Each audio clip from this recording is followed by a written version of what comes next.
Impressive work, Robert Marshall said, scrolling through my presentation. This security system could transform how we protect corporate networks.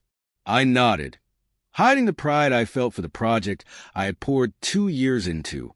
Thank you, sir. The neural network's ability to detect and adapt to new cyber threats is truly groundbreaking. We could patent it within months.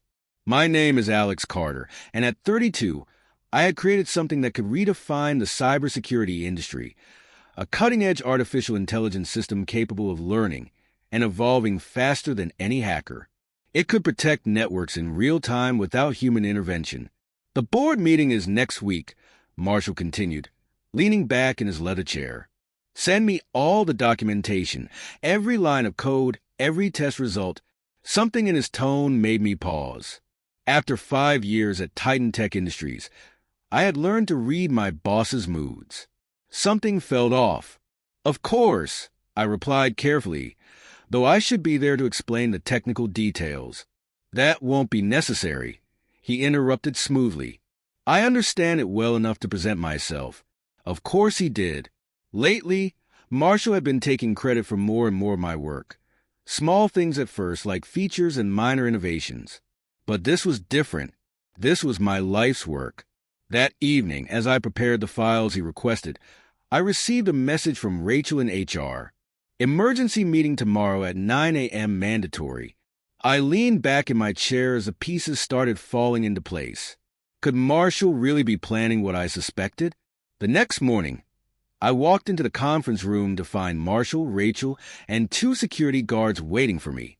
Alex, Marshall began, not bothering to hide his smirk, we've discovered some concerning behavior. Unauthorized use of company resources. Working on personal projects during company time. I stayed silent, letting him spring his trap. Additionally, he continued, you violated your contract by developing competing technology while employed here. As such, all your work belongs to Titan Tech. We'll be taking control of the project effective immediately. You mean you'll be taking control? I said quietly. His grin widened. Pack your things. Security will escort you out. As I collected my belongings, I could see Marshall through his office window, already rehearsing his presentation to the board. He thought he had won. Thought he had stolen 2 years of my work with a few baseless accusations. What he didn't know was that I had been preparing for this for months. The AI system I created had a unique feature, one I hadn't documented. Deep in its neural architecture, I had embedded a specialized code designed to activate 30 days after deployment. That night, in my apartment, I opened my laptop and logged into a hidden backup server. On it, I had stored everything, every conversation with Marshall, every stolen idea, every manipulated report.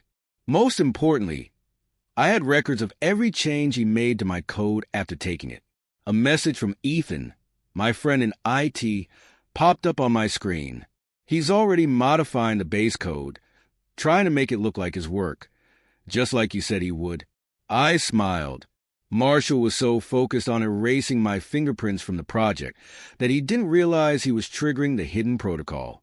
When the system went live in 30 days, it would do exactly what it was meant to do: expose every security threat to the company, including the ones hiding in the CEO's office. Over the following weeks, I watched from a distance as Marshall prepared to unveil his revolutionary AI system. Ethan kept me updated on every change. He's rewriting the documentation. Ethan messaged one evening, removing your name from everything. But he doesn't understand half of the architecture. He's making mistakes. Perfect, I replied. Every change Marshall made to cover his tracks only strengthened the hidden code I had built into the system. Like a digital immune system, it was designed to recognize and protect its original creator. 20 days after my dismissal, I received an unexpected visitor. Rachel from HR stood at my apartment door, looking nervous. Alex, she began, we need to talk. Rachel said quickly, glancing over her shoulder. I need to tell you something about Marshall. I let her in, curious. Rachel had always been one of Marshall's most loyal employees, following his orders without question. "He's done this before," she said, sitting on the edge of my couch. "At his last company, he stole a major project, fired the developer, and took all the credit. The guy tried to sue, but—" She hesitated. "The evidence disappeared, just like your personnel files are disappearing now." I kept my expression neutral. "Why are you telling me this?" "Because it's wrong," she said firmly, "and because I found something while archiving your files." She pulled a thumb drive from her pocket and handed it to me. "Original project proposals from 2 years ago. Your proposals, with timestamps and signatures. Marcus must have overlooked these." I took the drive, already knowing it would fit perfectly with the evidence I'd been collecting. "Thank you, Rachel. But aren't you worried about your job?" She straightened her blazer. "Some things are more important than jobs, Alex. Besides," she added with a faint smile, "I already have interviews lined up at other companies. What Marcus is doing isn't just wrong. It's illegal." After she left, I checked my hidden server. The countdown read, 10 days until activation. Marcus had scheduled the board presentation for exactly 30 days after firing me, trying to establish his ownership of the project as quickly as possible. My phone buzzed. It was Ethan again. "You need to see this. He's trying to patch in new security protocols. He's making a mess of the core functions, logging in remotely through a secure connection Ethan had maintained. I saw it myself. Marcus was attempting to rewrite the AI's fundamental architecture, clumsily trying to make it look like his own work. Every change he made created new vulnerabilities, new gaps that the hidden protocol would exploit when it activated. 7 days before the presentation, I received an unexpected email from Marcus himself. "Alex, upon review, perhaps we were hasty in terminating your position. Would you consider discussing a consulting role? Limited scope, of course." He was getting nervous. The system wasn't behaving as expected, and his modifications were causing unpredictable issues. I ignored the message.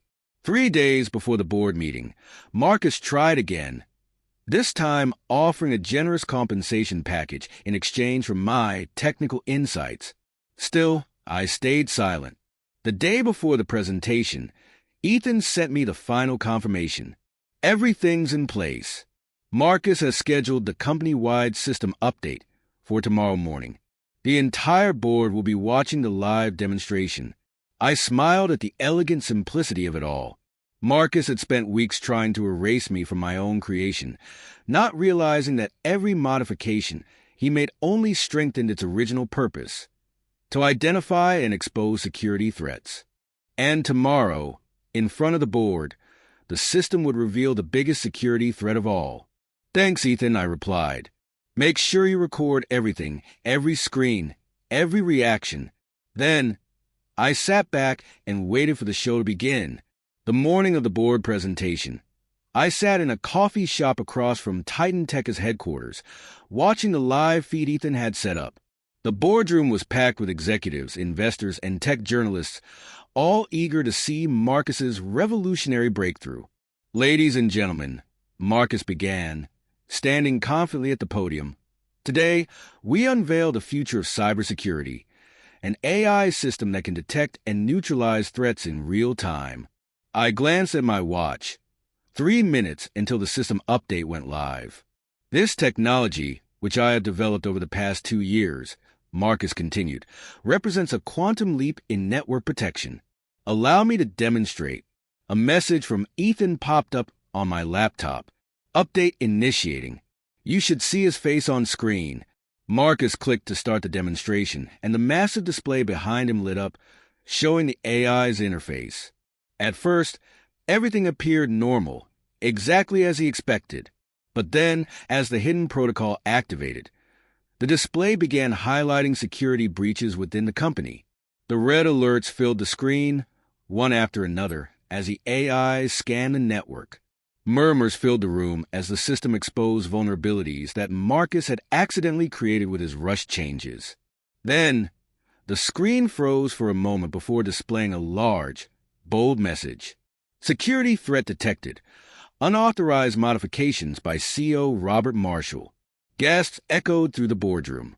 Marcus froze, his confident smile replaced by a look of panic. The system continued to display detailed logs of every modification, every unauthorized access, and every attempt to rewrite the code. The room erupted into chaos. Board members demanded explanations, while Marcus stammered incoherent excuses. Meanwhile, the live feed ensured that every tech journalist in the room had captured the moment perfectly. I leaned back in my chair, sipping my coffee as I watched the scene unfold. Ethan's final message appeared on my screen. Got it all. This is going viral. I smiled, knowing that justice had finally been served. Initiating security protocol, the AI announced in its calm, mechanical voice. Detecting unauthorized modifications to core architecture, Marcus's confident smile faltered. This wasn't part of his carefully rehearsed script. Warning, the AI continued. Multiple security vulnerabilities detected. Source: recent unauthorized changes to base code by user Marcus Wheeler. The color drained from Marcus's face as he scrambled to click through screens, desperate to stop the unraveling. But each frantic action only triggered more revelations. The display shifted, showing a side-by-side comparison. My original, clean code against Marcus's clumsy modifications. Timestamps of his unauthorized changes. Recordings of meetings where he falsely took credit for my work, and emails plotting my firing scrolled across the screen for everyone to see. What you're witnessing, the AI explained to the stunned audience, is a comprehensive security audit. My primary function is to identify and expose threats to system integrity. The biggest threat detected: systematic theft of intellectual property by Marcus Wheeler. Next, Sarah's documented evidence appeared. Proof of Marcus's history of stealing others' work, and the original project proposals with my name clearly displayed alongside timestamps. Turn it off, Marcus shouted, but the system didn't respond to his commands. It had already flagged him as a security threat and locked him out. A board member stood abruptly. Mr. Wheeler, what is the meaning of this? It's a trick, Marcus stammered. A disgruntled ex-employee is sabotaging the system. Actually, Tom's voice rang out from the doorway as he entered holding a stack of documents. It's doing exactly what it was designed to do: protect intellectual property and expose threats. He placed the papers on the table. These are the original development logs proving James Chen's ownership of the system. The room descended into chaos. Journalists furiously scribbled notes. Investors made calls, and the board members stared at Marcus in shock. He looked like a man watching his world collapse. My phone buzzed. It was a message from Charles Montgomery, the board chairman. Mr. Chun, this is Charles Montgomery. Would you be willing to meet to discuss your AI system? The real one, not the compromised version Mr. Wheeler attempted to present. I smiled as I typed back. Of course.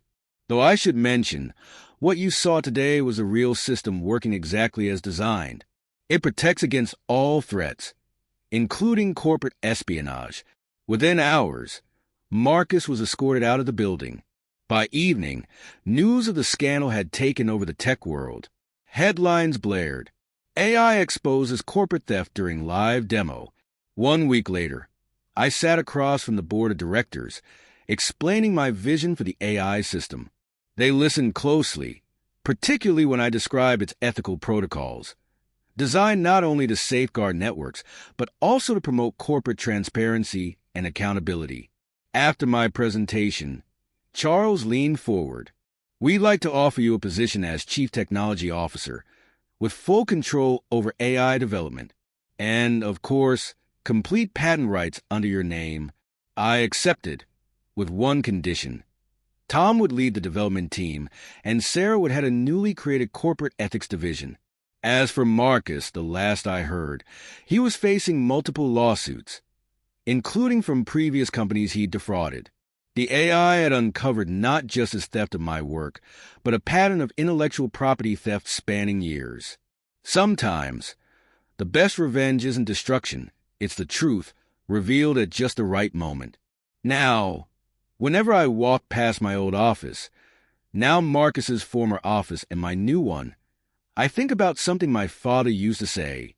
Intelligence without integrity is a weapon pointed in the wrong direction. Marcus thought he was stealing a weapon. Instead, he armed it against himself. Today, the AI system has become an industry standard, protecting not only against external threats but internal ones as well. Every time it identifies and stops corporate theft, I think back to that pivotal board meeting, to Marcus's face when he realized the truth. He spent so much effort trying to erase me from my creation, but my real signature wasn't in the documentation or the code comments. It was in the heart of the system itself, a steadfast commitment to exposing the truth. Sometimes, the best security isn't just about protecting data. It's about protecting what's right.